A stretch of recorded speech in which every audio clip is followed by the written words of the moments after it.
Olá, senhoras e senhores, bem-vindo ao 23º e talvez o mais especial de todos até aqui, embora todos tenham sido muito importantes, mas hoje eu tenho uma pessoa muito especial e eu tô trazendo para vocês um raio de luz, de sol, o meu melhor sim, né? O sim que foi dado lá atrás, eu nunca me arrependi, vou trazer para encher a casa de vocês de muita informação, de temas polêmicos, de temas interessantes, da nossa relação, das relações por aí afora, né, de sexualidade. Então hoje vai ser quente, como a minha esposa maravilhosa, Andresa Coutinho, ela já chegou ordenando, dando ordem, já mudou minha caneca, já me deu boas-vindas. Não costumo fazer previsão do tempo, mas sei que hoje o clima vai pegar fogo. Então sejam bem-vindos, é um prazer para mim estar aqui com vocês, dentro da casa de vocês, no celular de vocês, junto com vocês. E quem gosta desse conteúdo, já curte, já compartilha com o máximo de pessoas possível, já nos segue aqui, ativa o sininho, faz tudo que é preciso e segue o Café com Retina, porque hoje, meu amigo, sai da frente que vem Andresa Coutinho, meu amor, bem-vinda. Por favor, apresente-se. Obrigada. Hoje eu vim botar pimenta nesse café, né? Porque afinal de contas ele anda meio assim, friozinho, então a gente vai esquentar ele hoje aqui. Eu sou Andresa, esposa desse homem maravilhoso que está na minha frente. É um prazer estar aqui, literalmente. Bom, e ela que é publicitária, coach e terapeuta de relacionamento e sexualidade, especialista em sexualidade humana, pós-graduanda em sexologia e sócia proprietária do Borboletário Boutique Íntima. Então vocês imaginem que o portfólio de diálogo hoje é grande, tem muita coisa pra gente bater papo. Bem, meu amor, seja bem-vinda mais uma vez e vamos lá, né? Obrigada, vamos lá. Vamos que vamos, estou pronta para tudo. Beleza, então vamos abrir uma série. A gente dividiu hoje o programa em 2 blocos pela primeira vez, porque esse Café com Retina, ele tem um sabor especial, né? Andresa, nos idos da pandemia, ela tinha me chamado para fazer uma live, porque as borboletas dela queriam muito que eu fizesse uma live junto com ela. 5 anos de espera. E na época eu era um ser muito envergonhado, ainda sou um pouco, né? Me desculpem se hoje eu ficar vermelho em alguns momentos. Mas eu tava fora desse mundo da mídia social, então eu disse, eu não tinha o que dizer pra ela. Falou, amor, não, quando você tiver 20 mil seguidores, eu finalmente aceito o seu convite. Ela ficou brava, é pouco orgulhosa essa criatura. E aí agora que a coisa virou e que eu tô nesse mundo, eu convidei-a e ela disse, não, só quando você completar 20 mil seguidores. E finalmente a gente completou 20 mil. E depois de alguma insistência, algum carinho, algum beijinho, ela topou e cá está. Então Facinha. essa foi a história. Nem tanto, amiga. Nem tanto. Eu sofri para trazer você aqui. Amor, vamos lá. Eu te conheci há 20 anos atrás. Você era pastora das ovelhinhas da comunidade Força Jovem. 21 anos atrás. Há 21 anos atrás. Isso. Conta como é que foi essa busca sua para transformar aquela menina ali envolvida a tantas coisas religiosas e com a religião vem alguns tabus, algumas coisas. Como é que foi essa conversão sua nessa busca da sexologia? Onde surgiu isso lá atrás? Na verdade, eu já venho de uma família que tem uma educação completamente fora da caixinha, né? Você bem sabe, minha mãe é bem fora da caixinha. Ela é uma mulher moderna nos tempos de hoje, avali, desde que eu nasci, né? Então A minha sempre fui sogra é muito bem fera. orientada. Sua sogra, né? Maravilhosa. E a comunidade realmente foi um lugar muito importante para mim na minha adolescência por outras questões, né? Mas tinha um impasse dentro de mim que era a sexualidade. Ficava ali. Não conseguia, não batia, né? Queimava de um lado, vinha outro jogar água do outro. Então, não batia muito bem. E foi quando eu me formei e eu estava fazendo um curso de pós-graduação. E esse curso era nos finais de semana, que era a época que eu mais trabalhava na comunidade. Eu trabalhava muito, eu estava sempre lá. Eu realmente me dedicava, como tudo que eu faço, eu gosto de me dedicar bastante. E aí, eu comecei a me afastar, porque eu não tinha tempo de ir para as reuniões por conta de um outro projeto. E foi isso que foi esfriando. E aí o universo muito sábio começou a me puxar para essa área da sexualidade. Um pouco mais velha, eu tinha acabado um relacionamento também recente. Foi logo depois eu acabei conhecendo você. Mas o universo foi me puxando. Foi me puxando cada vez mais, porque eram outras idades, outras demandas, outras amigas me pedindo ajuda o tempo inteiro, que sempre fui essa pessoa da ajuda, principalmente na área do relacionamento e na área da sexualidade. Então, na verdade, o alerta foi meio vocacionado, né?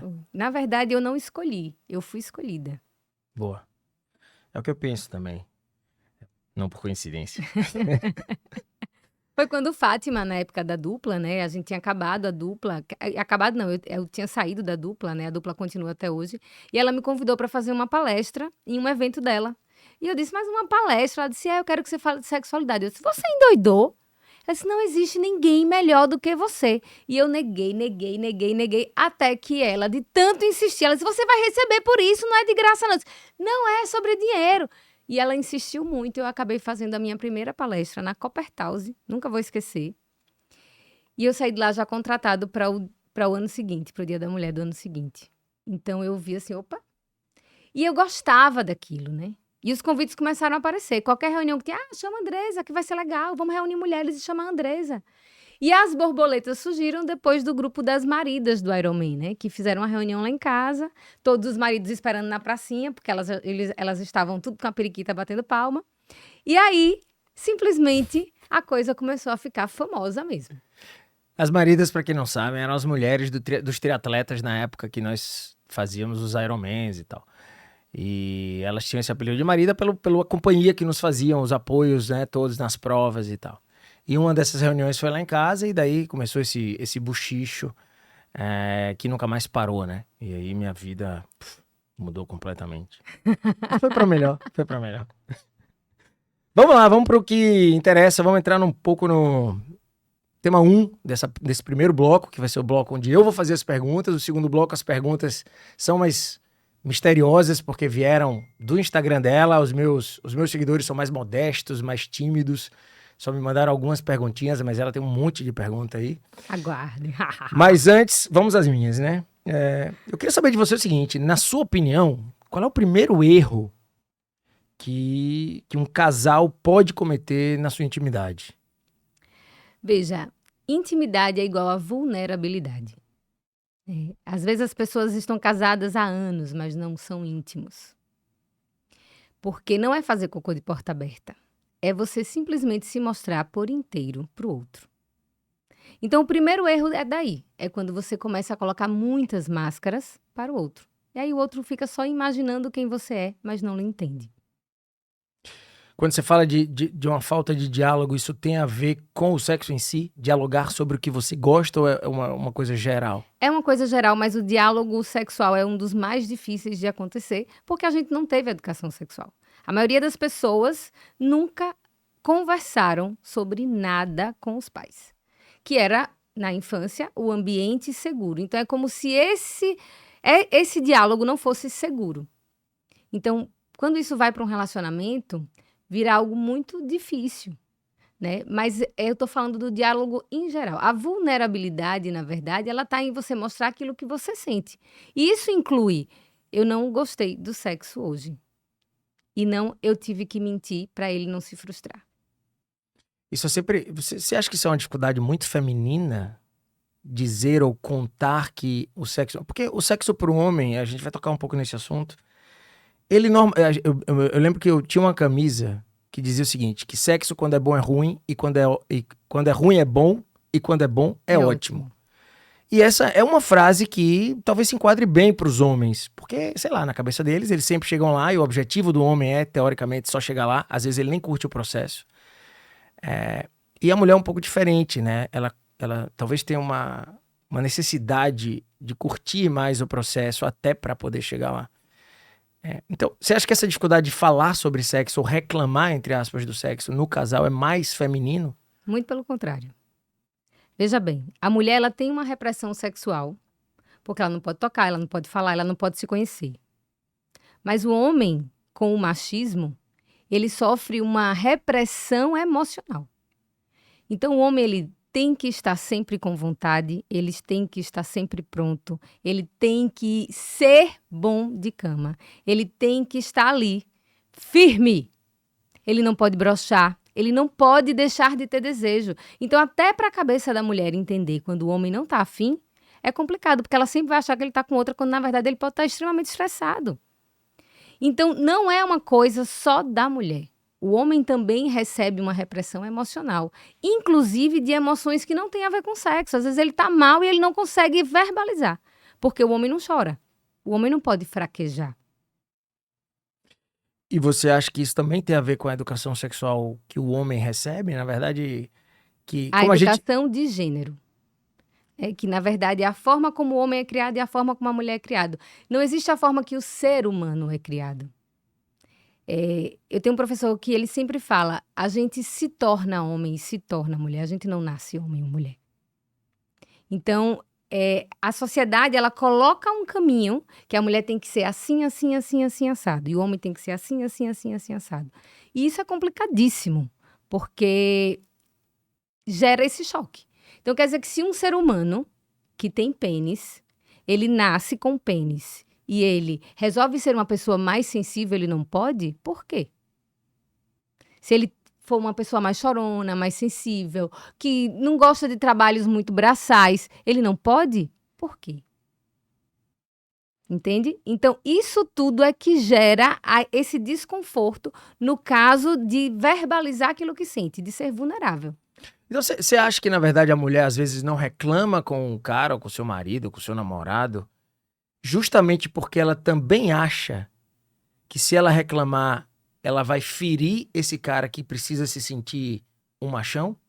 Várias questões podem acontecer, inclusive uma reclamação que ela não sabe resolver. Por exemplo? Por exemplo, ela não chega ao orgasmo, aí ela começa a fingir. Ela começa a fingir, ela começa a fingir, porque, poxa, também se eu disser toda hora que eu não gozo, ele vai achar que ele é ruim de cama.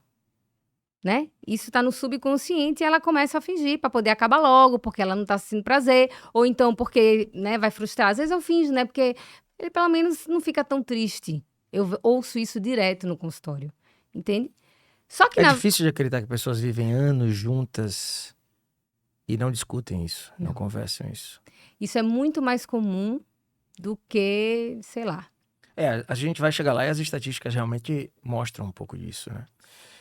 E você acha que... Bom, outro dia a gente tava brincando juntos, né? Que existem dois grandes erros da humanidade em relação ao casamento, né? Mulheres que acham que os homens vão mudar e homens que acham que as mulheres nunca vão mudar. Esse é uma coisa, é uma piada praticamente, né? Porque eu acho que, na verdade, todos evoluímos, né? Mas você acha que existe uma ilusão mesmo da mulher de achar que muitas vezes ela não vai conversar sobre determinada coisa, mas ela vai tentar conduzir de forma que ele espontaneamente mude? Existe da mulher e existe do homem, né? Não é uma coisa única. O ser humano, ele muda todo dia. Eu não sou a mesma Andresa do início do ano. E não sou a mesma Andresa que você conheceu. Você não é o mesmo Bruno que eu conheci. Ah, mas eu sou quase igual, velho. Não é, não. Você mudou que só. Porém, as suas mudanças precisam ser respeitadas.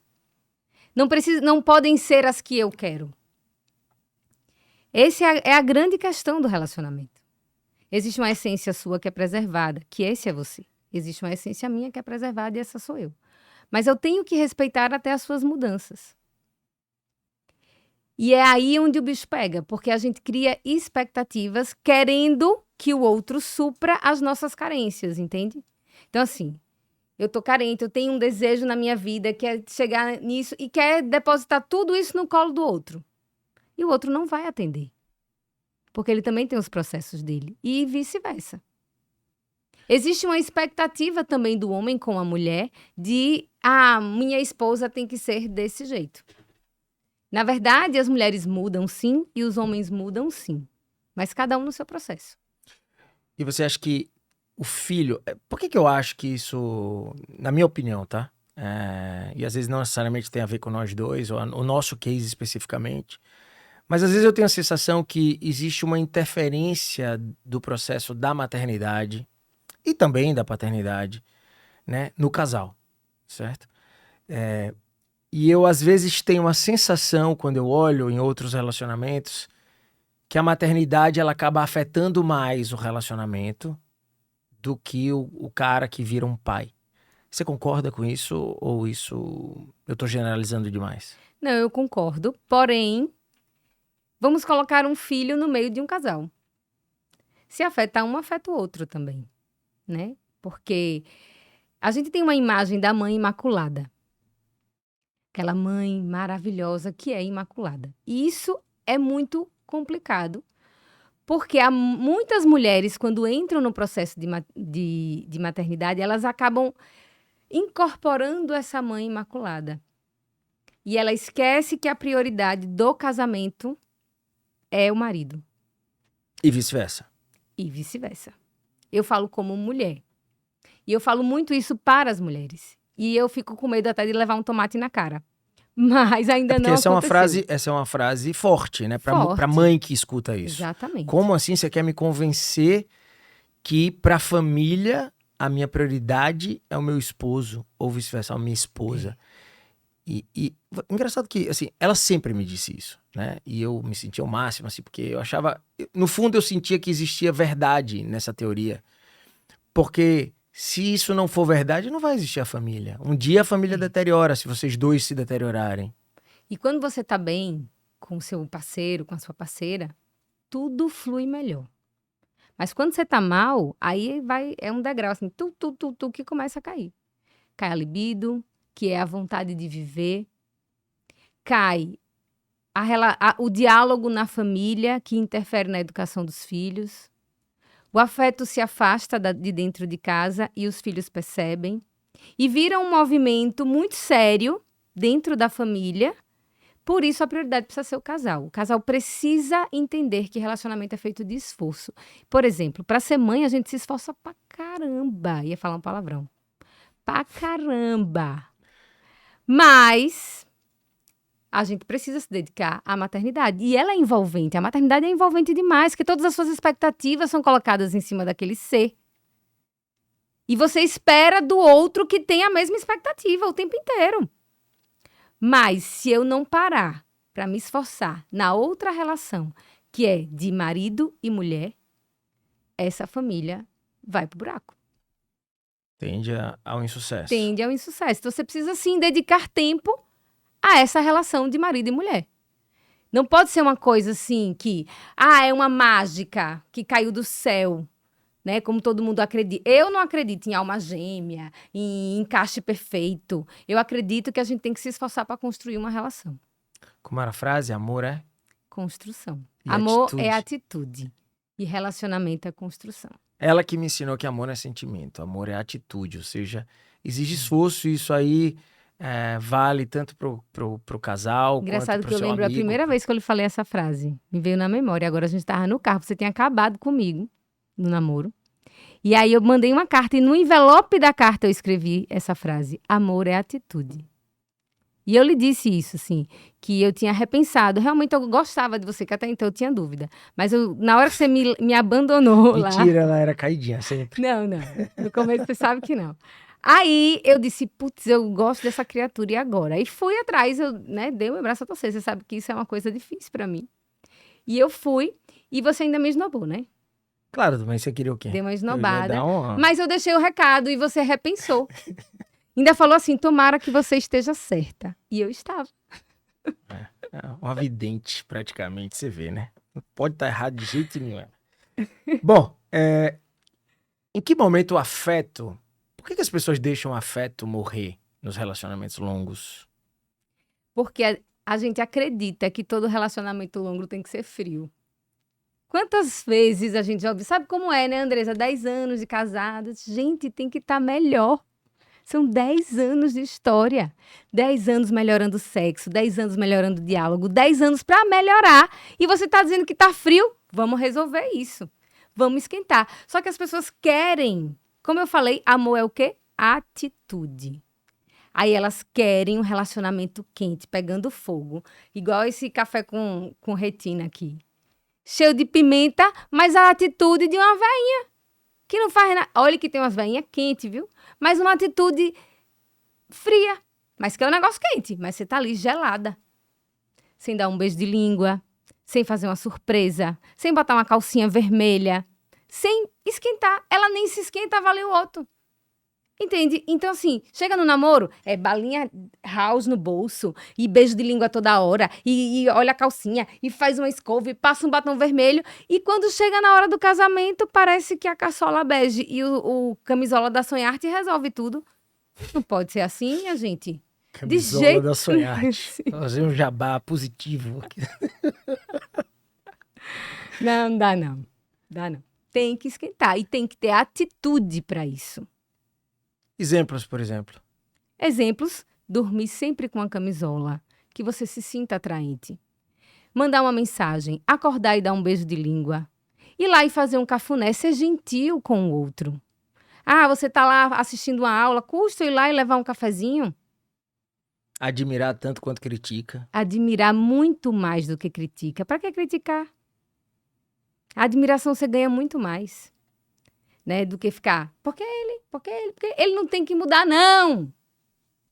Quem tem que mudar é o seu olhar por ele. Essa é uma frase sua que a gente já brigou por ela, que eu, no final, hoje eu gosto, né? Se você tem um problema, como é que é? No fundo, esse A problema... questão é sua. A questão é sua. O que te incomoda, a questão é Isso. sua. Não é do outro. Isso é difícil pra você aceitar a dois, né? Sim. Porque você sempre acha que o problema tá no outro, Sim. né? E é aquela história do jogo de tênis versus jogo de frescobol. Amo esse texto de Rubem Alves, né? Que Não sei, eu só escuto, pra mim era seu. Você achou não, isso? não é meu, é de Rubem Alves, que fala justamente da diferença do jogo de tênis e do jogo de frescobol, né? Que o jogo de tênis e o jogo de frescobol usam os mesmos instrumentos, 2 raquetes e uma bola. A diferença é que no jogo de tênis, a graça é quando o outro perde, quando o outro erra. Então, eu jogo a bola pra você, pá! Aí você não consegue pegar a bola, yes! Ponto pra mim. Então, eu vibro com a falha do outro. Muitos casais vão por esse caminho. Vão por esse caminho, porque querem sempre ter razão. Mas no jogo de frescobol, Mas não. é melhor ter paz que ter razão. Ah, sem dúvida. Hoje você sabe disso. Vejam como eu sou domesticado, senhoras e senhores.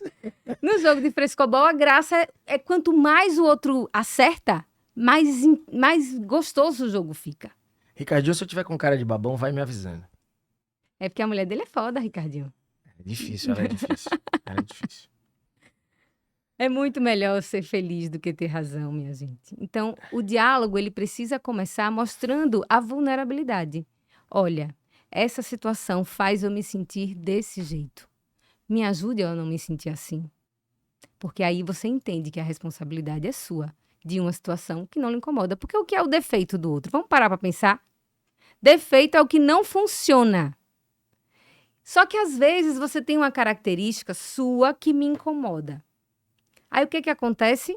Eu quero que você mude essa característica. Só que pode ser uma característica que em outra área da sua vida seja uma arma poderosa de autodefesa ou até mesmo de impulsionamento para alguma atividade. Como é que eu quero que você destrua essa característica sua? Mas eu preciso aprender a lidar com ela. Já que eu me propus, eu decidi te amar. Porque amor é uma decisão diária. Verdade. Verdade. Você mesmo é perfeito, meu amor. Não quero que você mude nada, fica assim. Não precisa mentir. Tá? É verdade. Bom, vamos pra frente. Eu vou usar uma frase aqui pra ilustrar o que a gente vai conversar agora, né? Eu nunca tive um amigo, eu nunca conheci um cara que virasse pra mim e dissesse assim, olha, eu transo mal. Nunca conheci. Você já conheceu alguém que dissesse que transa mal, Ricardinho? Nunca, nenhum homem nunca me disse isso, o melhor amigo da melhor intimidade virou pra me dizer isso. No entanto, segundo as estatísticas, pasmem, 30% das mulheres nunca tiveram orgasmos, me corrija se a estatística não estiver completamente certa, e 65% das relações heterossexuais, as mulheres não conseguem chegar ao orgasmo, né? Embora já tivesse tido orgasmos outras vezes. Quem tá errado nessa conta? O cara que diz que transa bem, mas não consegue levar a moça ao orgasmo, ou a moça que não é responsável pelo seu próprio orgasmo? O erro é do dono do orgasmo, né? E Pô. ponto, não tem jeito. Acontece o seguinte, Detalhe-nos. inclusive essa frase sua é bem machista. Pare pra pensar. É? Claro que é. Porque o homem não tem obrigação nenhuma de dar orgasmo para ninguém. Como é? Você tem vulva? Não tem. Quem tem que saber mexer na vulva é a mulher. Ela tem que entender o corpo dela para junto direcionar o outro. Mas para isso precisa muito autoconhecimento, não? A Muito sociedade... autoconhecimento. Muito autoconhecimento. Mas, por exemplo, em Difícil algum na sociedade momento... que não tem uma educação sexual adequada, né? É muito difícil. Mas hoje tem muita informação sobre isso já. Tem, mas tem muito tabu até para ver, né? Ainda tem. Estamos melhor. Essa estatística mesmo do orgasmo feminino já foi de 97%. Passou para 73%, para 58%. E agora já estamos em 30%. Então já estamos melhorando. Porém, é uma dificuldade ainda. Por que é mais difícil quando você está numa relação? Porque você não tem o diálogo sexual. Por isso que essa estatística, assim, a mulher sozinha já teve um orgasmo em algum momento, mas na relação ela não consegue, né? Porém, o homem, por exemplo, você em algum momento já direcionou uma mulher assim, eu quero que... né? Não, você vai lá e é dono do seu corpo, do seu prazer e vai em busca do seu orgasmo. Não que o objetivo do sexo seja esse. O objetivo do sexo é a conexão, é o prazer como um todo. Mas o responsável disso é o dono do orgasmo. Agora, sobre os homens transarem bem ou transarem mal, aí vai depender deles. Eles não têm também... Veja, o homem também não consegue não falar de sexo. Você já viu algum cara dizer assim pra você, rapaz, eu brochei 10 vezes? É difícil. Muito difícil.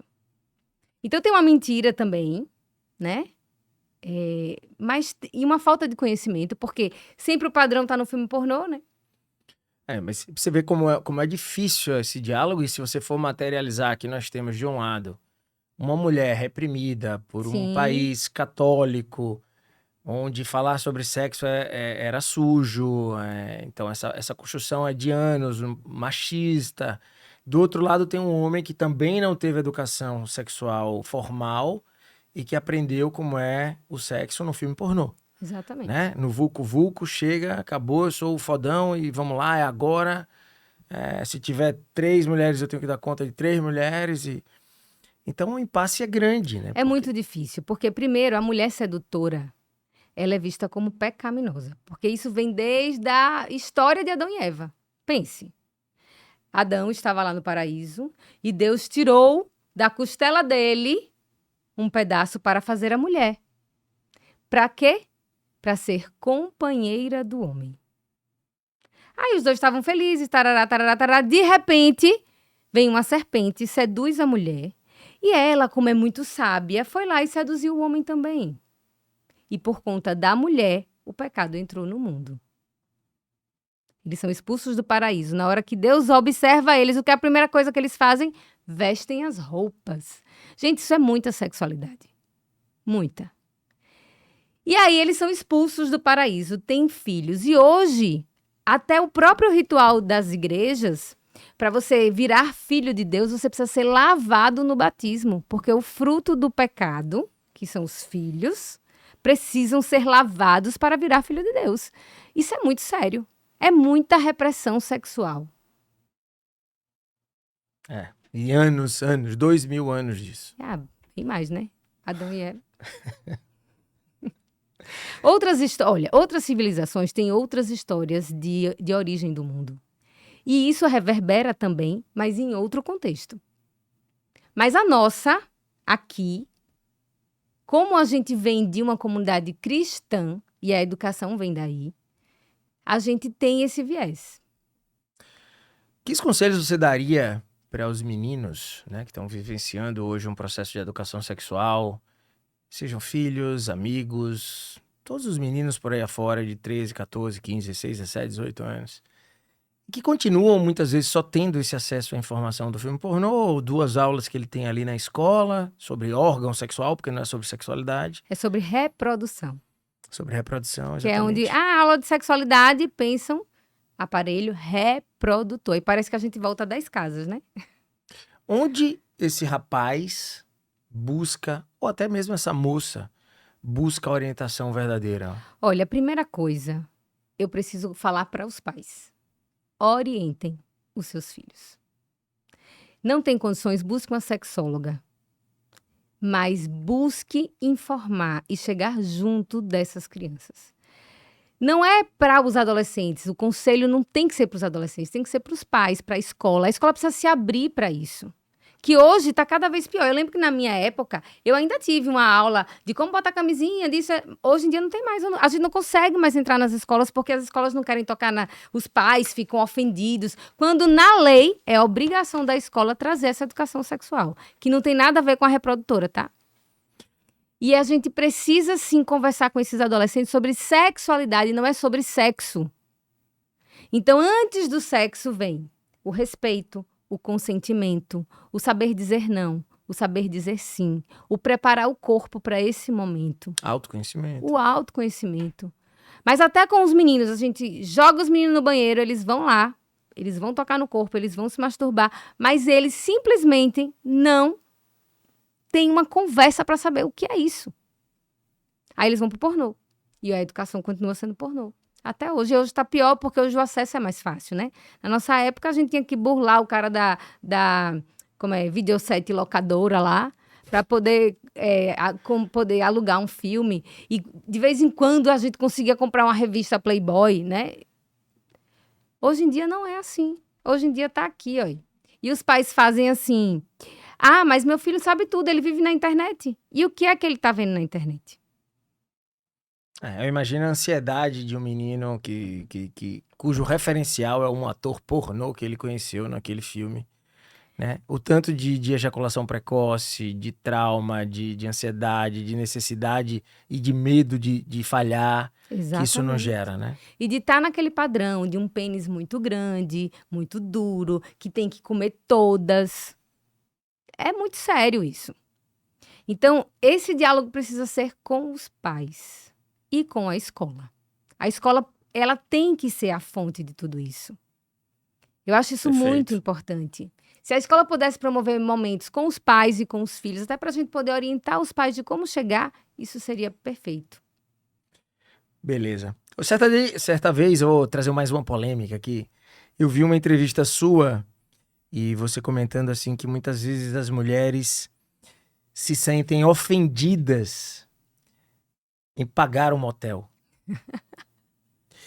Eu quero saber se você concorda, se é isso mesmo. Por que isso acontece?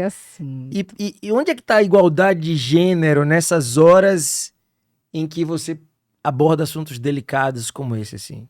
Veja, a mulher, ela viveu um momento de muitas conquistas na luta da igualdade social. E quando a gente fala de igualdade, a gente tem que igualar tudo. E as coisas começaram a ser igualadas, né? Hoje a gente briga pelos mesmos salários, a gente briga para dividir as contas. Hoje tem mulheres que ganham mais no relacionamento do que o marido. E tá tudo bem. Só que parece que na hora do motel, o bicho pega. Tipo assim, não, mas o motel ele tem que pagar. Eu já tô dando. É como se a mulher ainda colocasse o sexo única e exclusivamente como algo para o homem. É só o homem que vai ter prazer ali, é só o homem que vai curtir aquilo ali. Meninas, respirem. Tudo pode ser dividido, inclusive a conta do motel. Isso não é uma ofensa, tá? Não é uma ofensa, muito pelo contrário. Mas você tocou num ponto interessante, né? Elas falam, e como você vê que traz tanta coisa que tá presa dentro delas, né? É tão forte isso que elas verbalizam sem querer, que é como se aquele motel fosse um presente apenas para ele. E levantando a bandeira da empoderada. Porque quando a gente vai para conversas com mulheres, é exatamente isso que acontece. Levanta a bandeira da empoderada. Ah, mas o motel é o mínimo. E veja bem, o motel é que seria a melhor parte de dividir, né? Porque tá ali, é um momento de conexão, um momento que vocês vão ali, vão transar, vão curtir e tal. Mas não. Não é nada demais. Veja, o que eu tô querendo dizer é que não tem nada demais de um homem ir lá e pagar o motel. Como não tem nada demais de um homem ir lá e pagar uma conta. Ou a mulher ir lá e pagar uma conta. Ou a mulher ir lá e pagar um motel. Se é igual, tem que ser igual para todo mundo. Inclusive, o prazer. Tem que ser igual para todo mundo. E para isso, tem que se desconstruir algumas coisas. Mas veja, é uma desconstrução. Eu não tô recriminando quem tem esse pensamento. Mas é hora da gente parar para pensar. Poxa, mas será mesmo que o que eu tô falando faz sentido? né? Pensa, se para você não faz sentido, tá tudo bem.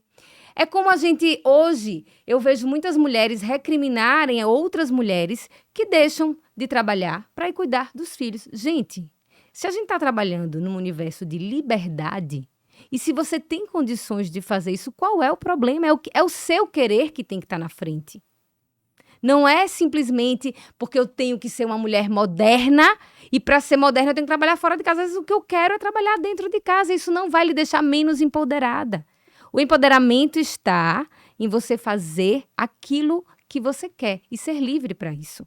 E se no relacionamento você consegue um acordo com a parceria, falando, não, então vamos fazer o seguinte, agora eu vou dar uma parada, vou ficar aqui, vou ficar mais próximo das crianças e você vai trabalhar fora. E tá tudo bem. A pessoa não é menos empoderada ou mais empoderada por causa disso. Entende? O que a gente precisa primar é por essa liberdade. Já que a gente tá falando um pouco de igualdade de gênero, e aí eu vou linkar com aquela história da educação dos filhos e do momento certo. Você não acha, assim, que o adolescente ele precisa fazer parte de tribos? Isso é velho. Sim. Desde sempre foi assim. Mas o que você percebe hoje com essa abertura dessa questão do gênero, do cis, do trans, desse leque de opções nas sexualidades vindo à tona, você não acha que está existindo uma necessidade desse adolescente descobrir qual é a sua tribo antes de provar, antes de experimentar, antes de ter uma vivência real? Às vezes me passa essa ideia quando eu vejo, tanto na internet, quanto em casa, quanto nos amigos de filhos e tal. É como se existisse uma necessidade do rótulo ou da tribo antes de você experimentar o que você realmente gosta, o que você realmente é. Olha, Bruno, existe, na verdade, uma orientação sexual. Não é uma opção. É como uma bússola. Ela Mas aponta será que pro eles estão norte. olhando para a orientação ou só pensando na opção? A bússola aponta para o norte. Você vira lá para o sul, ela vai continuar apontando para o norte. Em algum momento, você, que é um homem hétero, sua bússola apontou para o sul? Não, o hétero tá apontando para o norte, então vai ficar para o norte. Entende o que eu tô querendo lhe dizer? Então, por que uma pessoa que é gay precisa ter uma bússola que um dia apontou para um lado e hoje está apontando para o outro? Mas eles não sabem ainda. Veja, a hora da descoberta deles é quando o desejo aparece. O desejo apareceu, tá ali. Pode existir uma confusão pela quantidade de informações que tem ali e que, de repente, ela tem uma fase do adolescente, que é a fase homossexual, né? Que é bem no iniciozinho da puberdade, onde meninos não gostam de meninas, não tem essa fase? E diante de tanta informação, de repente ela fica confusa ou ele fica confuso, porque, já que eu não gosto de meninas... Exatamente, eu vou experimentar porque tá beleza. E veja, muitos dos nossos amigos héteros já chegou nessa fase e deu um beijo no mesmo sexo pra ver e percebeu ali e tal. E tá tudo bem. Não significa ali que nada vai acontecer. Agora, a gente precisa respeitar essa orientação e entender que elas existem. Dane-se o que o outro é ou o que o outro quer ser. O que a gente precisa é de respeito. Seja para quem for. Existe os intersex, por exemplo, que é um número gigantesco na sociedade. Que são as pessoas que têm o cromossomo XXY. Tem mais XXY do que ruivos no mundo. Mas ninguém fala disso. Porque tem que ser ou uma coisa, ou XX, ou XY. Viu quanto falta de informação? Mas é bem polêmico isso, né? É bem polêmico. Eu imagino que para os pais seja um conflito muito grande, né? Porque você vem de uma geração completamente não preparada nem para falar sobre o seu sexo com a pessoa que você ama, quanto mais discutir sexualidade. Mas sabe o que eu acho? Que às vezes o mundo tem mais tolerância com o corrupto do que com o trans. Você não vê ninguém matando o corrupto, mas você vê muita gente matando o trans. E o que realmente importa? Isso é forte. Verdade. Bom, mas eu acho que qual é a mensagem que você deixa para os pais nesse aspecto da sexualidade? Se preparem e conversem com os filhos. Não sabe como? Busque uma sexóloga. Mas não deixe o vácuo. Porque isso é muito sério. E quando eu falo de sexualidade, eu tô falando de respeito, do não, do sim, da concessão. Eu tô falando de conhecer o corpo. Eu tô falando de prevenção de doença. Eu tô falando de tudo isso, inclusive de orgasmo. Então, não deixe que o mundo eduque uma área que é tão importante e que é o centro de tudo. Gente, todo mundo veio de uma vagina. Por que que a gente não pode falar dela? Então, tem que falar. Eu acho que coisa boa tem que falar mesmo. Tem que falar. Mas vamos mudar o rumo da prosa e eu vou falar sobre outra coisa que você até já meio que tocou um pouco no assunto. Eu costumava brincar, eu mais jovem assim, né? Que eu só entro em campo quando o jogo tá ganho no relativo à relação sexual. Sei. Que é uma comemoração ao evento das preliminares, né? Mas tem mulheres que não curtem ter o orgasmo nas preliminares, porque elas se sentem, às vezes, plenas, assim, antes da hora, então elas ficam um pouco, sentem uma certa repulsa de seguir.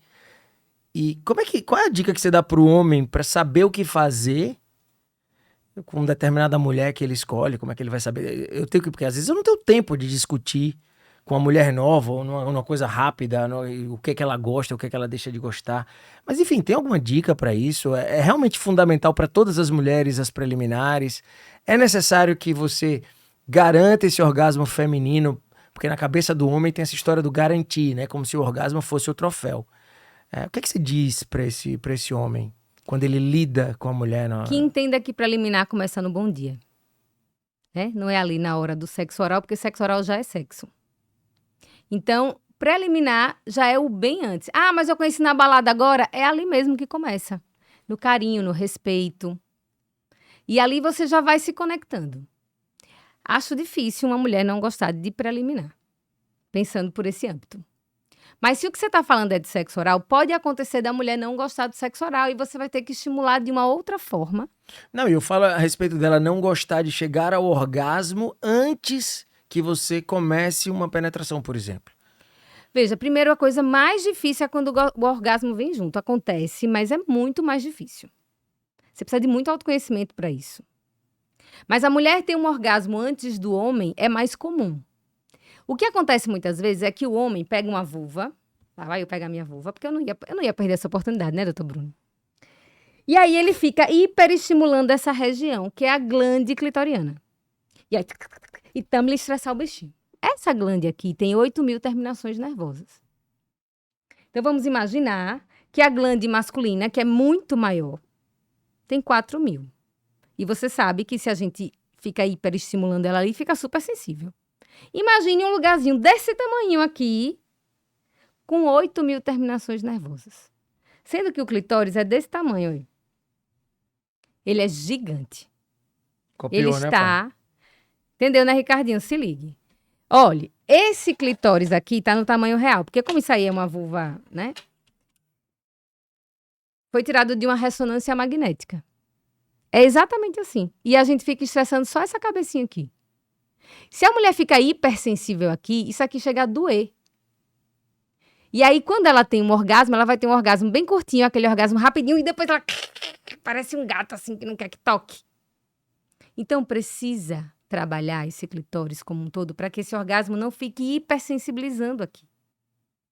Então, muitas vezes, isso que você pode estar me falando é exatamente isso. É um hiperestímulo em uma única região, porque o homem tem a meta. Goza, goza, goza. Ou seja, homens, o clítoris é isso tudo. Deixa no comentário a palavra clítoris, que eu mando o mapa, o link do Google Maps pra você. Tem um monte de gente que não sabia, inclusive eu, né? Mesmo sendo médico, eu aprendi tardiamente que o clitóris tinha esse tamanho inteiro. Verdade. Né? Então a gente sempre está pensando na ponta do iceberg, né? E existe todo um mapa mundi que precisa de ser desvendado. Mas, Anjo, não se culpe não, porque esse desenho do clitóris, Ele foi desenhado por uma alemã em 1998. Você já tinha saído da faculdade, não já? Tava saindo da faculdade. Por isso que você não sabe, meu amor. Ah, então tô liberado. Tá Eu liberado. aprendi com a natureza. Não, você aprendeu comigo mesmo. Ih, mentira, gente, mentira. Já era bom. Foi, sim, eu disse, epa, vem cá, vamos espalhar essa energia que não é bem assim que Tá. funciona. Vamos mudar o rumo da prosa aqui. Ele Mas- ficou tímido, vermelhinho. Eu disse que eu ia deixar ele vermelho hoje, borboletas. Eu disse. Ou seja, eu era horrível. Desculpe as moças anteriores. Não. É só Horrível depois não. dela. Existe AA e... Como é? DA, né? Antes de Andresa e depois de Andresa na minha vida. Mas nada é tão bom que não possa melhorar. Boa. Vamos seguir. Bom, e agora a última parte desse bloco, né? Eu queria saber de você, assim, como você se meteu no mundo do mercado erótico, né? Eu sei Gente, que frase erótica, né? Como você se Não, meteu. você afinal fundou o Borboletário Boutique Íntima, né? Que é uma loja que tem uma proposta super bacana, né? Porque ela é diferente e ela vem com essa vontade sua de desmistificar um pouco o sexo como algo sujo, né? A ideia do sex shop ou de uma loja íntima feminina e masculina. E eu quero que você conte como foi essa história. E seu marido não deu uma surtadinha na época, não? Quando você inventou isso? Veja, eu sempre fui uma usuária assídua de produtos eróticos, você sabe. Desde sempre, minha mãe me levava, né, pro sex shopping. Porque, como eu falei, minha mãe é bem fora da curva. Ela ia comigo. Sempre os sex shops antigamente eram nas galerias em cima, lá no centro, no último andar da galeria. E a mulher fazia assim, aí fazia, entre. E sempre foi desse jeito. Aí E era depois foi aquela coisa melhorando. vermelha, Sempre satânica. vermelho e preta com as perninhas assim, né? Pra cima. Parecia que você tava entrando Meio num escuro. cabaré ou num... Bem, a inspiração sempre foi o filme pornô, né? E ainda é hoje. Como é Ainda que é. demônio, inferno também, Sei lá. inferninho, tudo vermelhinho. Tudo de pior. Você nunca se sentia à vontade nesses lugares. E eu sempre gostei muito. E aí foi quando eu comecei com as palestras e tal. Conheci algumas marcas, uma marca específica de produto erótico, que é a ASOS. E eu comecei como consultora da ASOS. Nesse momento, meu marido já ficou o pé atrás. Que foi bem na pandemia que eu comecei a trabalhar com produto erótico, assim, vendendo. Eu era consultora só pra mim. Você vê como eu gostava de consumir. Quer dizer, você sabe disso. Que consumíamos junto. E aí, numa live que eu fiz falando dos produtos eróticos, todo mundo quer saber como é que eu compro. E aí eu disse, não, vou fazer o seguinte, me diga aí o que vocês querem que eu faça um pedido. E aí a gente começa. E eu comecei a vender produto erótico na pandemia. Você meio assim, né? Esse negócio não vai dar certo. Esse negócio não vai dar certo. No fundo já era você percebendo que a boa relação sexual, ou seja, a sua sexualidade plena, tinha já a ver com o seu autoconhecimento. Sim, sempre E teve. viabilizar esses produtos para quem estava do seu lado ou te ouvindo e tal, era uma forma de up desse E autoconhecimento. não só o autoconhecimento, mas tem a ver com conexão, com sair da rotina, com trazer uma estratégia diferente. Às vezes, um olhinho que esquenta, que nem ele já abre o diálogo. É o caminho para o diálogo sexual. Isso é importante, porque às vezes as pessoas pensam no sex shop e pensam imediatamente em pintos de borracha, Exatamente. em vibradores gigantes, horrorosos e tal. E existe uma gama de coisas que, na verdade, você começou sabiamente nos apresentando, né, que trazem essa pimenta para o relacionamento que vai se modificando ao longo dos anos, né? Sim, essa conexão mesmo. Eu sempre falo assim, lá na loja, a gente trabalha com conexão. Porque a loja é leve. É um lugar onde a mulher vai entrar e ela vai se sentir bem. Ela não vai sair correndo. É muito difícil uma pessoa ir no borboletário uma vez e nunca mais pisar o pé lá. Agora, eu tenho certeza que em outro sex shopping, muita gente já entrou para nunca mais voltar. Porque é outra proposta. A gente trabalha com sexualidade. Então, a gente já começa respeitando pelo visual, pelo acolhimento. Então, é totalmente Por de fora da entender o curva. que o outro está buscando. Por né? entender o que o outro está buscando. Quantas mulheres entram lá querendo salvar o casamento? Aí pega uma sacolinha e sai botando a loja quase toda. Aí eu faço, epa, calma. Respira. Vamos ali pro futon conversar? Me diga o que está acontecendo. Aí a pessoa faz, não, porque meu casamento é uma merda, porque assim, eu queria dar uma esquentada, às vezes veio até de uma traição e tá doída com isso e quer de alguma forma inovar. Eu faço, então vamos fazer o seguinte, Deixa essa sacola aqui e leve uma vela que derrete e vira um óleo de massagem. E você vai fazer uma massagem nele. Essa semana você vai investir nisso. Na próxima semana a gente já vai para uma outra coisinha. Mas vamos devagar, porque se você chegar com isso tudo, primeiro, na hora você vai ficar nervosa, não vai saber nem onde usar. Segundo, ele vai O cara vai estranhar, achar que você fez alguma coisa errada. essa. Então, tudo tem um passo. Aí a pessoa calma, até confia, porque, veja, e ela começa a ir devagar. E isso é lindo de ver, porque começa a ter intimidade com você mesmo, antes de qualquer outra coisa. Sim. E vai abrindo diálogo aos poucos, né? Claro que ninguém salva o casamento com produto erótico. Mas você apimenta, você tira dessa rotina, né? Que todo mundo às vezes está cansado. E consegue ir para abrir um diálogo, fazer o dia D, né? Que é o dia D, fuder. Oh, Desculpem, senhorinhas, minhas pacientes. então. Bom, senhoras e senhores, vamos então para o segundo bloco, porque senão essa moça começa a se empolgar demais. E ela trouxe aqui algumas perguntas. A grande parte dessas perguntas são dos seguidores dela. Borboletas, vocês estão de parabéns! Realmente, aí, 5 anos de espera, né? Ela não fez filtro, mas eu farei. Então eu vou pegar as perguntas. Não, eu pego também. Eu pego uma, você pega outra. Vamos no acordo. Aqui é acordo de casal. Você sabe que relacionamento é arte de fazer acordo. Mas eu começo, então. Tudo Seja o bem, que Deus quiser, vambora. Se joga. Perguntinhas pro casal. Ou não, né? Você botou aqui? Tá fechadinho, lacrado, pra ninguém ver. Ô, criatura. Vamos lá, Na Ricardo. prática, como fazer... Acho que a gente já respondeu essa, né? O quê? Como fazer para o marido ser prioridade quando você tem filhos? Olha, que primeira pergunta é essa. Essa pergunta é maravilhosa, né? Responda que ela tá perguntando a você. Não, na prática é dedicar o tempo, né? Então, assim, borboleta, tá difícil? Pare e tenha aquele momento pro casal. Então, faça um acordo com ele. Vamos fazer o seguinte, toda sexta-feira a gente vai sair para algum lugar. Ou não, ou vai mandar os meninos para algum lugar. Mas é o momento de vocês dois. Não botem amigos no meio. Não bote criança no meio. Não bote sogra nem sogra. É você e ele. É aquele momento para falar besteira. É aquele momento que você vai fazer. Vamos assim, vamos sem celular? Vamos pro motel? Vamos fazer não sei o quê? Vamos inventando coisas diferentes. Mas pegue um diazinho na semana. Só aí já é um bom começo. E comecem a construir esse dia cedo. É. Não adianta, tipo, tô morto, mas hoje eu vou resolver... Não, é o dia de vocês. Então, assim, vê se a depilação tá em dia, já manda uma mensagem quente de manhã.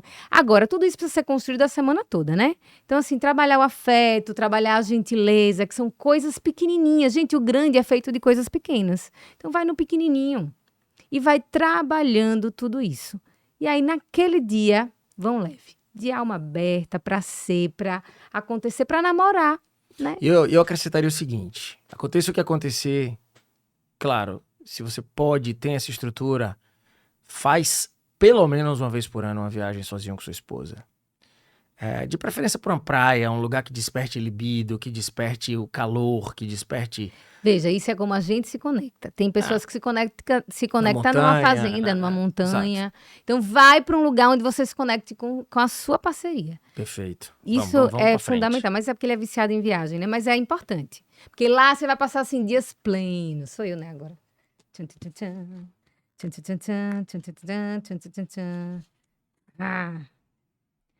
E quantas vezes por semana é ideal o sexo entre casal? Não tem uma regra, minha gente. Às vezes que vocês quiserem, mas trabalhe pra acontecer, né? Porque não dá pra ser uma vez por mês. Trabalhe pra acontecer. Tem casais que precisam ter relações dia sim, dia não, dia sim, dia não. Tem outros que precisam ter uma vez por semana. Mas tem que ser bem feito. Tem que ser um momento de conexão e não vamos cumprir tabela hoje. Tem semanas que vai até acontecer mais de uma vez. Às vezes quando você faz muito bem feito, aí esquenta mais rápido para outra vez que já fica com aquilo na memória. Agora façam momentos inesquecíveis, né? Momentos bons, momentos que dê vontade demais. Às vezes eu acho que, às vezes que você conta muito isso, é porque você tá ansioso, é porque no fundo você não tá tão conectado. Se você tá precisando contar para ver se isso aí tá dentro da suposta média dos casais felizes, como se houvesse uma receita de bolo, é porque algo já no fundo não tá legal. Eu acho que você tem que fazer as vezes que você de verdade tem vontade, né? E de preferência se conectar naquele momento, como a Andresa já mencionou. E eu acho que o segredo é esse, é fazer com qualidade. Vai variar? Vai variar. Já teve momentos da gente estar frenético. Você sai numa viagem, você tira o corticoide, o cortisol, né? Tira o estresse. Você vai lá e você percebe que você tá fazendo amor todos os dias e não tá forçando nada, né? Já quando você está submetido a determinadas fases mais estressantes, isso não vai ser uma realidade. Então, acho que não tem uma regra. Você tem que estar feliz em poder fazer bem feito, né? Eu acho que essa é a grande lição. E vamos seguir. Já vou pegar essa vamos daqui seguir, também, vamos que a gente seguir. já vai abrindo, né? Pra adiantar. Que Ai, temos? quantas vezes vocês viajam no ano? Bom, como eu sou responsável por essas compras, né? Porque ela, agora então, que ela tá envolvidíssima no trabalho, se eu deixar, ela não para de trabalhar, né? Ah, eu gosto de viajar pelo menos uma vez com ela. Pelo menos uma vez a gente tirar uma semana, 10 dias só nós dois. E o lugar que mais nos conecta é praia. Então leia-se Boipeba, Noronha, Morro de São Paulo, Pipa. A gente vai fazer uma agora para Pipa e Carneiros. Isso pra mim eu não abro mão. Tem 1 ano e meio que a gente não faz isso juntos, porque a gente entrou numa sequência de viagens familiares muito grandes. Mas agora vai. Com a sogra tirando o atraso, mas agora vai. E não tem regra. Eu acho que tem que ter pelo menos uma com vocês Mas dois a gente bem viaja conectados. muito, borboleta. A gente viaja bastante. Próximo. Quem conversa sobre sexo com os filhos? Olha, eu conversei com o garoto. Eu também. Minha primeira filha, ela é mais travada, né? E Bruninha nunca me deu muita abertura de conversar isso com ela, mas tô à disposição a hora que ela quiser. Com o Arthur, a gente, quando ele fez aí 13 anos, eu cheguei, conversei bastante coisas com ele. Tinha um monte de coisa que ele realmente já sabia, mas aí eu dei um olhar um pouco mais fraternal ao evento do ato sexual em si, às opções, ao respeito, ao cuidado, ao autoconhecimento. Até porque eu convivo com uma mulher especialista nisso, mas ela também falou com ele. Não só com ele, mas com os amigos deles também, né? Lá em casa vira meio que um point disso aí. Eu talvez E a gente tivesse conversa realmente, bastante. eu talvez tivesse uma dificuldade maior de falar com as minhas filhas, mas eu tô pronto, se elas me perguntarem qualquer tipo de coisa, eu tô pronto para responder sem nenhum tipo de pudor. Também converso com o Arthur bastante, né? Arthur é muito curioso, então ele acaba perguntando tudo e querendo saber e faz pesquisa. Mãe, pesquisei a vulva mais linda do mundo. É uma figura, mas tá tudo certo. É isso aí, vambora. É você agora. Sou eu de novo já? Sou eu, é tu. Então peraí. Próxima borboletinha. Ou borboleto. O que não vale entre 4 paredes? E aí, doutor Bruno, o que é que não vale entre 4 paredes? Eu sei. Não vale me bater, odeio. Olha, eu acho que não vale dentro de 4 paredes o que não está acordado. Exato. Na minha opinião. Não vale faltar o respeito. Não adianta eu falar aqui sobre uma coisa ou outra que eu não gosto, se você gosta. Então, o que não vale entre 4 paredes é o que não está acordado entre os dois. E nesse aspecto, meu amigo, não tem jeito, você vai ter que falar sobre o que você gosta. Com o outro. E o não gosta também. Exatamente. Qual foi o presente inesquecível dado um ao outro? Eu sei um que eu recebi que eu não esqueço nunca, jamais. O meu foi quando você conseguiu baixar o preço da internet de 250 para Nunca 170. fiz isso. Essa não fui eu, foi outra namorada. O presente que eu mais gostei. O inesquecível, né? Inesquecível é a pergunta. Foi uma escada que eu ganhei. Inesquecível. Nunca vou esquecer aquela escada. Foi maravilhoso. Na verdade. 1 ano de casado, chega a Andresa, toda romântica, com um presentinho, no dia do batizado de Bruna. Porque a gente casou em janeiro, eu fiquei grávida em março. Bruna nasceu em novembro. E a gente batizou no dia do nosso casamento, do aniversário de 1 ano de casamento da gente. Aí eu preparei um presentinho, recém-parida, né? 1 mês de parida. Menos de 1 mês de parida. Menos de 1 mês. Bruna nasceu 25 de novembro, né? Era janeiro. A gente dá um desconto, Mês e veja. pouquinho. Eu batizei Não, um mês, vai, um mês eu e batizei nossa primeira filha no dia que nós completamos 1 ano de casamento. Foi. E realmente ela já era quem ela é. Fez uma puta surpresa pra mim, linda e maravilhosa. E quando ela me entregou, eu tava tão preocupado com tudo do batizado que eu não tinha comprado absolutamente nada. Eu disse, meu Deus, eu vou matar minha esposa no primeiro Não, ele disse ano. assim, eita, tinha que dar Não, presente. calma, exatamente. Assim, Eu disse, como assim? Se quando a gente namorava você me dava presente, agora que a gente faz aniversário de ou de casamento, você não vai me dar presente? E eu lembrei que a gente tava montando a casa ainda, muito recém-casado, e ela tinha falado que a gente tava precisando de uma escada. Não tinha falado nada. Falou sim, que a gente tava precisando de uma escada pra casa. E eu me lembrei que eu tinha comprado essa escada. Eu falei, puta, amor, eu comprei sim. Me presente sobe, pra você. Bruno. Mas não tá embalado porque era muito grande, não deu pra embalar, era uma escada. Velho, eu comecei a rir, mas realmente foi inesquecível. Como era- eu ria, como mas era eu um ria. Eu ano. disse, meu Deus do céu. Como era só um ano de casamento, ela riu. Se fosse 3, 4, 5 anos Aconteceu hoje... depois de novo. Não aconteceu, não. Mas vamos pra frente. Vamos pra lá. Vambora, como vocês conheceram? A gente se conheceu No meu trabalho. No trabalho dela, ela era publicitária na época, fazia atendimento na Múltipla Propaganda, apresentada por 2 grandes amigos meus, Os cupidos da gente. os Cupidos, e aí ela... Foi tudo armado, gente. Ela foi chamada pra sala que eu estava, e eu chegando de São Paulo, mó pose de paulista, gel no cabelo, e tava na cadeira, todo posudo, né, chavecando. Parecia aquele moço do filme A Libela. Como é? Libela sei lá, Alice que ele falava Prisioneiro. assim, não sei o que lá, que foi passar férias no Rio de Janeiro, e ele começou a falar assim, como é Libela Não, e o mentira, Prisioneiro, né? Sotaque, claro, um pouco modificado, porque eu vinha de Salvador, de São Paulo e tal. E aí eu comecei a jogar uma onda pra menina e tal, e caí da cadeira. Eu caí e quase me Velho, estabaco, eu ria, mas... você não tá entendendo. E, pô, e aí eu acho que foi aí que ela viu que eu era um anjo distraído na vida dela, não sei, ela teve alguma luz ali e resolveu mesmo assim ficar comigo. Não foi naquele dia que eu fiquei. Você que insistiu no outro dia e foi lá na Múltipla me ver de novo, porque me achou linda, que eu sei. O tempo é irrelevante. Próxima. Como é ser casado com a melhor sexóloga? Obrigado pelo melhor, tá, gente? Amo. Cara, é uma das coisas mais acertadas que eu fiz na minha vida, né? Nem tudo são flores, obviamente, como em nenhum relacionamento tudo são flores. A gente tem problemas, sim, a gente sempre discute, a gente evolui junto. E a melhor parte de Andresa é que ela torna real tudo que ela prega. Nada disso aqui é mentira, né? Então ela sabe me admirar, sabe me botar pra cima, ela sabe me dar paz. Ela sabe virar pra mim e me deixar muitas vezes na minha caixinha do nada e entender que depois que eu sair dali, eu provavelmente vou vir uma pessoa melhor. Enfim, alguém que me dá paz, me bota pra cima, que compra meus projetos comigo, que é uma grande parceira nas coisas que a gente decide fazer. Então, é isso que torna ela muito mais do que a sexóloga, uma mulher muito especial na minha vida. Então, eu sou um cara que aplaudo essa senhora aqui, por isso que ela tá aqui, por isso que eu sou apaixonado. Obrigada, meu amor. Adoro, agora é sua vez. Tô com a orelha quente já. Só a orelha? Só.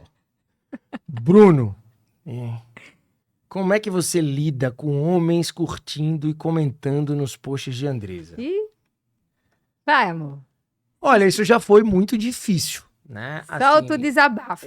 Quando ela fala em assuntos, é a área de trabalho dela, então muitas vezes ela toca em pontos muito difíceis, né?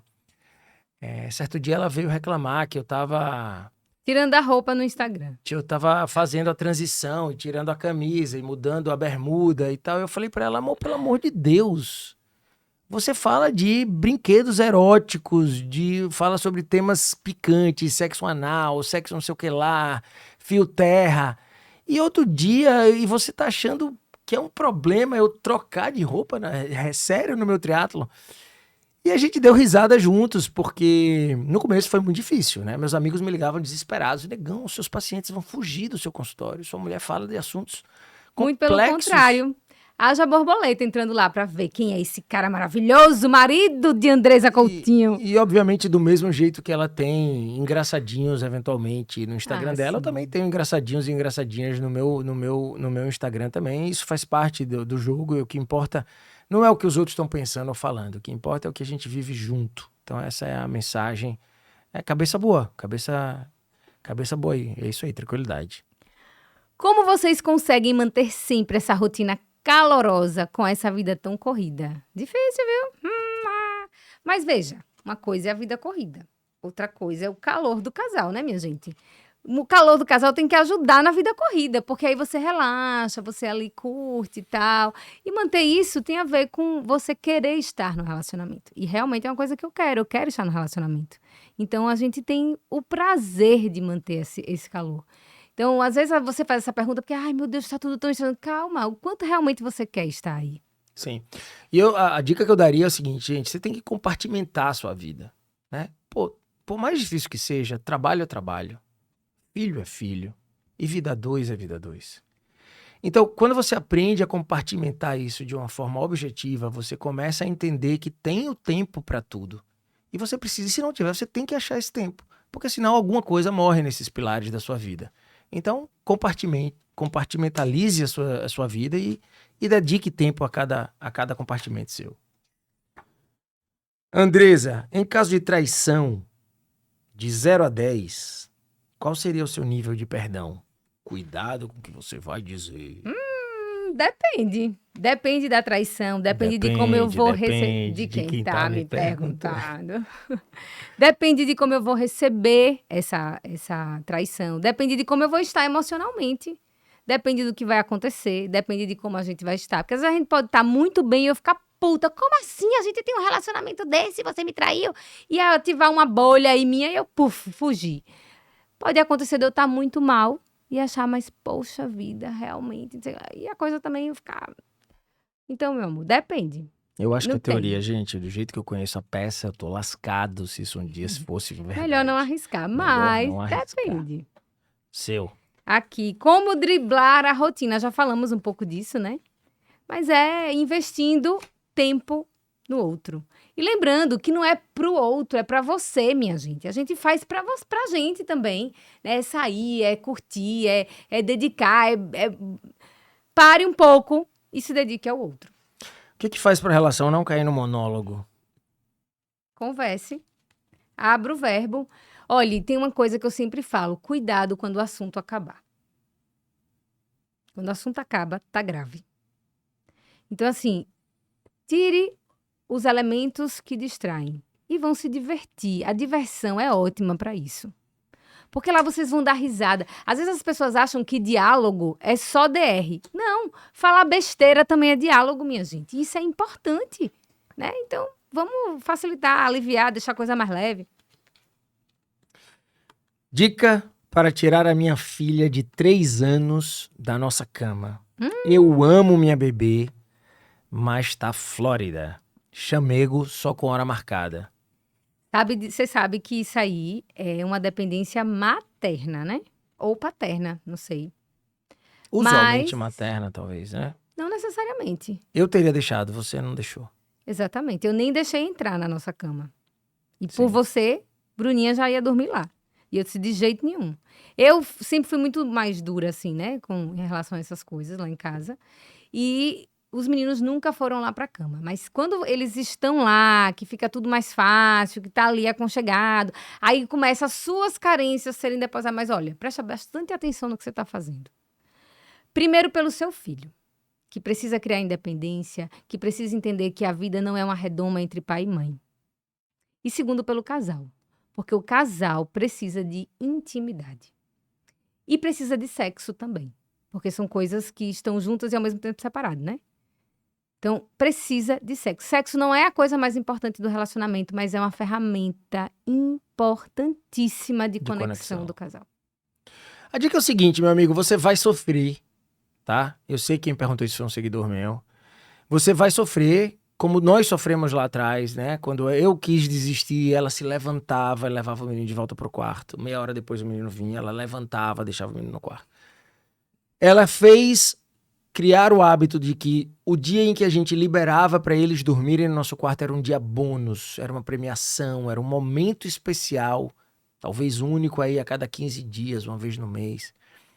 Então vai dar trabalho. Mesmo assim, dormiu no colchão no embaixo. Colchão. No meio da gente. Vai dar trabalho, eles vão chorar 2 dias, 3 dias, mas assim, cancela tudo que você tem que fazer de sexta a domingo e pega esse processo e se livra disso. Assim, um momento, uma hora vocês vão ter que fazer antes que o casamento vá pro saco.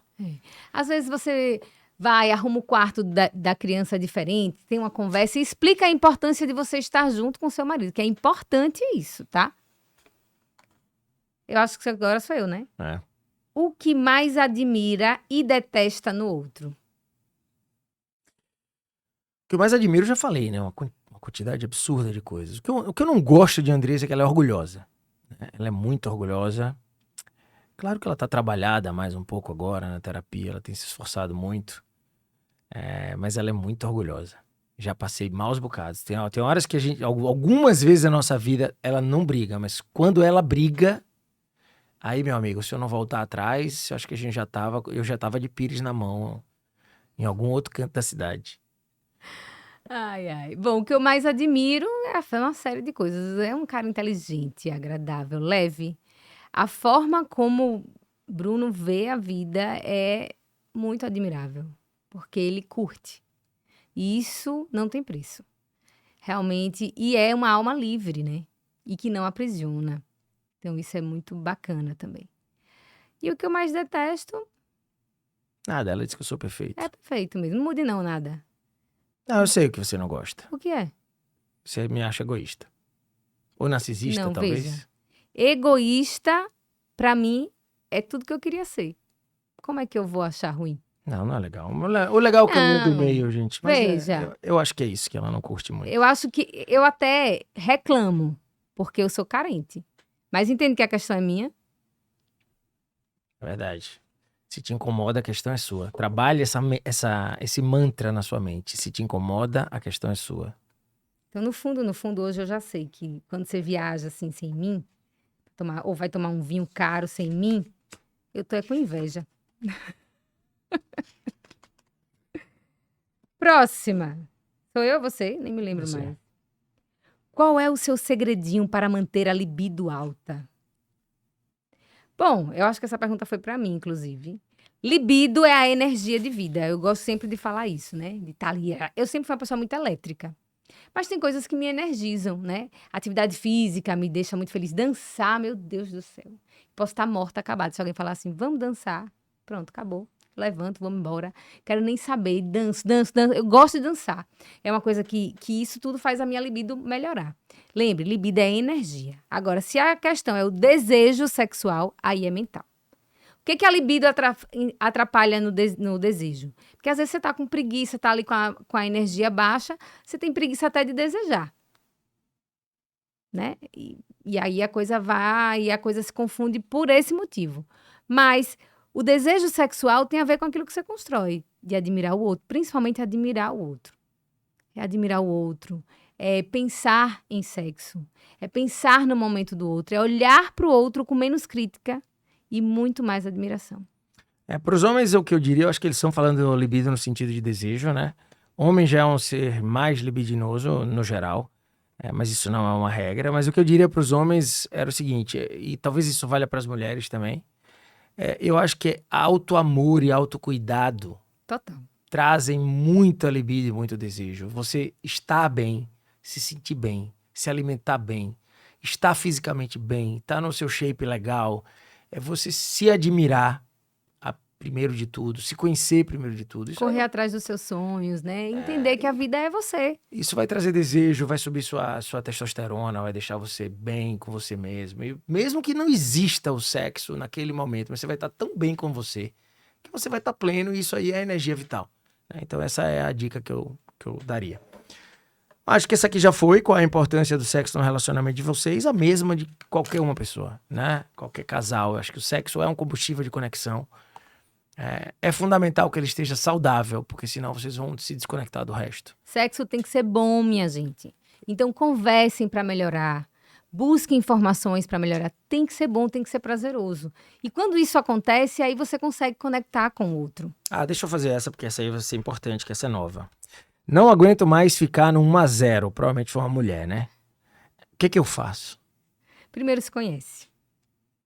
Vai conhecer o seu corpo e buscar esse prazer. Andressa, mas sozinha eu já conheço o prazer, mas quando chega lá... Então conversa com ele. Chama pro jogo de uma outra forma. Às vezes o cara chegou lá, mas não acabou não. Chama de outro jeito. Veja, ainda falta eu, vamos trabalhar desse jeito. Tem um brinquedinho, um auxiliar técnico, como o meu marido fala, né? Pra dar uma incrementada. Mas não fica no 1-0. E conversa sobre isso com a criatura. Agora tem um livro, posso falar, né? que pode ajudar, que se chama As Mulheres Primeiro. É um livro que tem uma mão na frente, assim. E esse livro é muito bacana para os homens lerem. Então, de repente, você presenteia agora no Dia dos Namorados com esse livro e já abre o diálogo sobre, vamos conversar, porque eu não estou achando que está muito bacana isso e tal. E aí, de repente, você abre os caminhos da felicidade. Eu acho que é o diálogo, né, gente? Como eu disse, não tem Google Maps para os homens também. Então, seja proprietária do seu orgasmo, converse com o seu parceiro, sua parceria. Faça ele entender o que é que você gosta, né? Passe no borboletário. Tem um monte de coisa bacana, vários auxiliares técnicos para antes, para durante, para depois. E use e abuse das brincadeiras, da criatividade, enfim. Descubram o que vocês gostam. É isso aí, conversem um com o outro. Todo casal passa por conflitos. Como vocês lidam com os seus? Quem responde? Você é sexóloga, você é entrevistada. Ai, meu Deus, porque eu sou a pior dos conflitos. Eu não vou logo assumir. Mas, na verdade, eu evito até entrar. Isso é bem verdade. Isso é bom e é ruim. Mas lidar com conflitos é entender o que está lhe incomodando e pensar o que que disso tudo sou eu. E conversa. Sempre lidar com conflitos tem a ver com o diálogo, mas às vezes a comunicação tá ruim. E muitas vezes ela vai ficando pior. Então, às vezes é preciso mesmo buscar uma terapia para alinhar essa comunicação. Minha dica é, quando estiver muito quente a discussão, o conflito, afaste-se dela. Para um pouquinho. Pede um tempinho para pensar no que está acontecendo. Amadurece isso em você. Segundo passo, empatia. Se coloque no lugar do outro. Não, mas às vezes a raiva tá muito grande. Bom, e aí fica mais difícil. Mas o tempo serve para acalmar um pouco essa raiva. Na solução e não no problema. Porque às vezes a gente fica só no problema. Foca na solução. Como eu resolvo isso? Mas a empatia é importante, só que às vezes você tá assim, filha da puta. Aí não tem empatia. Veja, depende do conflito. Porque às vezes você tá esperando a empatia, né? Depende, se foi um conflito que te magoou bastante, talvez não tenha como você se colocar no lugar do outro. Mas se é uma coisa da brincadeira do tênis versus o frescobol, simplesmente o querer estar certo numa bobagem, se coloca no lugar do outro, né? E tenta com calma depois dialogar e não deixa isso acumular. E é importante você expressar o que você sente. E não o que você acha certo ou o que você acha errado. Porque aí a gente vai ser vulnerável e a gente vai conseguir abrir o diálogo para um caminho mais assertivo. Como é que faz para uma discussão não se prolongar? É melhor você responder essa, porque quando eu entro... Olha, alguém, no meu caso, eu tenho que falar com ela. Você tem que saber quem é a pessoa, entender o defeito do outro também, que na verdade pode não ser um defeito, mas uma característica, né? E efetivamente conversar com calma, né? Não se prolongar realmente na mágoa, no orgulho, né? Pensa, tenta se colocar no lugar do outro, voltando à pergunta anterior, e senta para conversar. Sai para um lugar e vai conversar, né? Porque se você deixa para lá, você se mata junto, mata o outro, né? Mata o relacionamento. Deixa para lá é o caminho da falência. Você acaba transferindo isso para os seus filhos, para sua vida, para o seu trabalho. Então, assim, não prolongue. Tenta mandar o frescobol e tenta achar juntos a solução. Como é a rotina em época de Iron Man? Para mim é horrível. Bom, morreu isso aí, né? Minha mulher é muito parceira, foi uma época muito, muito bacana da minha vida. Eu conversei isso com o Brunão no podcast dele, que você precisa realmente de uma parceria de verdade, como o nome já diz, parceira, né? Porque é uma coisa que precisa ser pactuada, são muitas atividades desgastantes que envolvem o casal, envolve a vida social do casal, então... É uma prova muito longa, gente. Para quem não sabe o que é Ironman é um triatlon de longa duração, bote longa nisso. Que o treinamento é pior do que a prova. E o treinamento é muito pior, porque você não tem final de semana, você acorda muito cedo, porque como aqui o sol é muito quente, né, e tem o trânsito também. Então, acaba que a vida fica em função dessa prova. E aconteceu de Bruno entrar no triatlon, isso foi evoluindo para um meio Iron, depois para um Iron, e a gente tava junto. Vamos, você quer, a gente vai, é o seu sonho, a gente vai. E aí ele consegue completar a prova. Não, mas eu não completei como eu queria. E aí vai, e ainda não completei como eu queria. E nisso se passaram alguns anos, e a gente nesse movimento. O que era difícil? É porque eu não saía mais na sexta-feira à noite para tomar um vinho. Dançar, oxe, só se eu tivesse. Nunca mais. Então, muitas coisas foram se perdendo por conta da prova. Mas a gente foi junto até ele conseguir o objetivo dele, que era fazer uma prova sub-11, né? Sub-11 e tal, tarará, sub-11 horas de prova, tá, gente? E aí, a gente, depois desse dia, eu tive que conversar, porque eu tava com Larinha novinha, então pegou toda a minha gestação, pegou ela recém-nascida. Ou seja, ela foi uma santa, mas passou, tá tudo certo, vamos agora encontrar o caminho do meio. Hoje sou eu que tenho que tolerar ela trabalhando pra caramba, e eu aqui mendigando o tempinho dela precioso. Como você E tá é isso. sofrendo, amor? A gente... Não, mas é que a vida é cheia de fases, é isso aí. E a parceria tá nisso. Tá em a gente entender que cada um tem uma fase e um desejo, que não necessariamente sua energia tá canalizada pro outro 100%. Mas você entende que seu parceiro é massa quando nessas horas ele chega junto de você. Então, menos cobrança, mais admiração e mais criatividade pra gente continuar com o barco. Comemorando junto, né? Agora, dona Andresa, 1h30 de podcast já. Vamos encerrar essas perguntas. Tá. Ah, essa daqui já foi. Já teve uma igualzinha. Já foi? Já. Manda uma última. Mas aí. é uma última? Então, vamos ver. Tomara que saia uma bem boa, né? Ih, tamanho é documento? Não sei, responde você, ué. Não, não é documento, né? Tamanho, na verdade, não é documento. O que é documento é a agilidade do tamanho, seja qual for. Precisa ser ágil, precisa ter um movimento, né, e tal, tarará. Não necessariamente é agilidade, vai, porque vão pensar que é pra fazer igual no filme. Não, agilidade é eficiência, né? Ah, então é eficiência. Não, esqueçam performance, né? Não tem isso. Vamos mais uma? Ah, mais umazinha. Eu adoro, gente, porque tem tanta borboleta ainda que não foi respondida, doutor Bruno. Elas vão ficar frustradas, eu não gosto de frustrar ninguém. Oh, meu Deus do céu. Peguem uma também. Vou pegar várias aqui pra ver. E como eu faço para chegar nesse nível de relacionamento? Gente, não significa que meu relacionamento com o Bruno não tem nenhum problema não, viu? A gente tem um relacionamento perfeito porque ele é cheio de coisas, de fases, que evolui, que dissolve, que vai, que acontece, que a gente entra em crise. E é assim que a gente evolui, na verdade, né? É um relacionamento massa? É um relacionamento massa. Eu sou muito feliz dentro do meu casamento. Posso responder por mim e tenho certeza que a recíproca é verdadeira. Mas tem que ter esforço. Relacionamento é feito de esforço. Não tem jeito, não é mágica, não. Como é a experiência de ter um filho morando fora do país? Eu vou responder essa. Olha, foi ideia minha, né? Junto com ela. Difícil. É muito difícil, não é fácil, mas a gente tem que... É um ensaio para você entender que filhos são feitos pro mundo. Né? E essa experiência que ela teve, hoje ela me agradeceu, foi o último dia de aula dela, e ela disse assim, obrigado por me proporcionar uma experiência como essa, em que a caminhada foi tão difícil, em que algumas horas eu pensei em desistir, mas hoje eu sou uma mulher, uma menina, né, muito mais preparada para o que a vida me proporcionar. Então, é isso que você quer ouvir como pai e mãe, né? Então, se puderem, deem essa oportunidade aos filhos. Andresa, qual foi a situação que ativou seu modo vingativa? Meu nome é Kátia Espero. Acho que eu sei. Ai, meu Deus. Quer responder? Foi um dia que eu fui pra... Eu queria muito conhecer Vegas e ela tava num contexto de filhos, né? E eu tinha um congresso que era em São Francisco.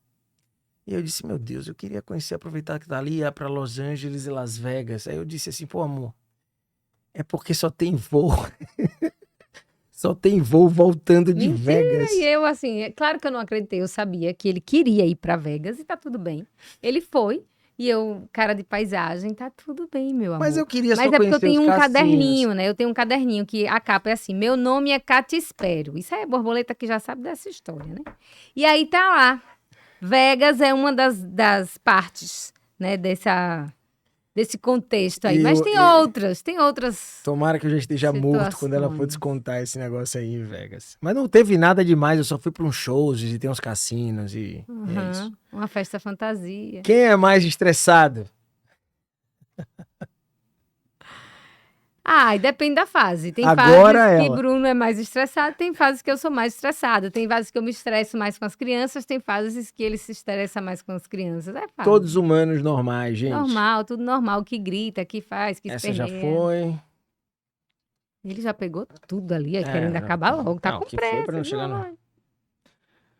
Bruno, como não ter ciúmes de uma mulher tão linda falando de sexualidade? Eu tenho ciúmes. Quem disse que eu não tenho ciúmes? Eu tenho, eu controlo, porque eu sei que é o trabalho dela, porque eu tenho a minha mulher em casa 100% pra mim, no tempo que ela dedica a mim.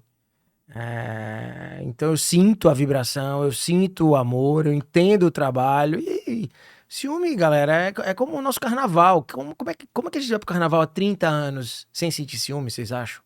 Não, o ciúme é o tempero do nosso carnaval, o tempero do relacionamento. É quando a gente se reconecta quando a gente era moleque, adolescente, naquele ambiente ali em que parecia que você estava eternamente sob risco, que alguém podia chegar e pegar sua namorada, o seu namorado. E isso aí é a graça, sei lá. É o tempero, não sei dizer. Sinto, mas vivo bem. Muito bem, marido. Adoro. Se pudesse voltar no tempo, o que fariam diferente enquanto casal? Vixe, eu acho que nada. Deixa eu pensar aqui. Eu acho que, por exemplo, nem Lara, que era uma Acho que coisa que nada. o terceiro filho eu fraquejei, né? Porque eu já tinha um casal, eu falei, Não, mas a gente tinha um acordo. a gente tinha um acordo, mas assim, eu meio que. Antes de casar, eu só casei com esse acordo, que a gente ia ter 3 filhos. Mas eu dei uma refugada, segurei 7 anos, assim, eu podia ter tido Lara antes. Mas até isso foi bacana, porque eu pude ser um pai diferente com Lara, talvez mais paciente, mais disponível. Hoje, assim, eu acho que eu posso curtir ainda mais, né? Porque tem essa diferença. Então até isso foi bacana. Eu acho que eu faria tudo igual. Tudo, tudo, tudo, tudo. É. Mudava nada. Até cantaria, né? Começaria tudo outra vez, se preciso fosse, meu amor. Galera, foi uma satisfação enorme estar com vocês há quase 1h30 no 23º episódio do podcast Café com Retina. Hoje, com a pessoa mais especial aqui. É porque com a borboleta não podia ser uma rapidinha. Cara, eu não posso dar um vacilo, negão. Então vamos acabar com isso. Compartilha, curte, né? Nos segue aqui no canal para mais coisas sobre sexualidade, relacionamento, medicina, bem-estar, que é o que eu gosto, esporte. E vamos nos encontrar nos próximos. Borboleta, muito obrigado. Foi um prazer estar aqui, viu? Te amo. Também te amo. E Você até mais. é o amor da minha vida, número 2. O primeiro sou eu. Até Mas, lá. na próxima, a gente esquenta mais. Não, tá bom. Beijo, galera. Valeu.